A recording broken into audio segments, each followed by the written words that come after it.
રાજકોટમાં બાબા બાગેશ્વરને લઈને વિવાદ છે તે વધુ વકરતો જોવા મળી રહ્યો છે। પુરુષોત્તમ પીપળિયાએ બાબા બાગેશ્વરને ફરી એક વખત ચેલેન્જ આપી છે। ફેસબુક પર પોસ્ટ કરીને ધીરેન્દ્ર શાસ્ત્રીને પુરુષોત્તમ પીપળિયાએ પડકાર ફેંક્યો છે। બાબા બાગેશ્વરમાં તાકાત હોય તો મીડિયા હાઉસ પસંદ કરે, તેમની પસંદગીના મીડિયા હાઉસમાં મોરે મોરાની ચેલેન્જ એ પુરુષોત્તમ પીપળિયાએ આપી છે। ડાયપર બગાડી ના નાખું તો કહેજો, આવી વાત પણ પુરુષોત્તમ પીપળિયાએ પડકાર ફેંકતા ધીરેન્દ્ર શાસ્ત્રીને કરી છે।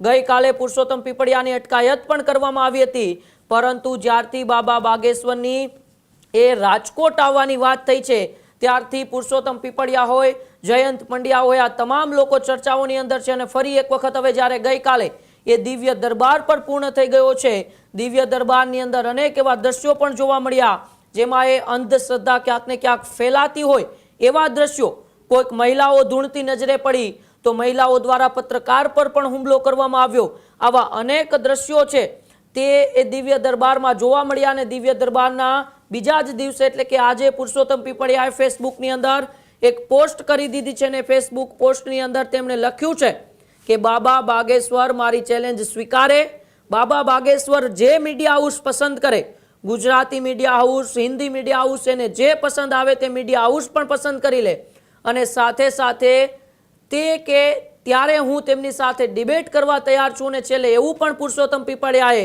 પોતાની પોસ્ટની અંદર લખી નાખ્યું કે ડાયપર બગાડી ના નાખું તો કહેજો। એટલે કે જે પ્રકારે આ વિવાદ જ્યારથી શરૂ થયો છે, પુરુષોત્તમ પીપળિયા એ હંમેશા બાબા બાગેશ્વરનો વિરોધ કરતા રહ્યા છે, એ અંધશ્રદ્ધા ફેલાવવાનો।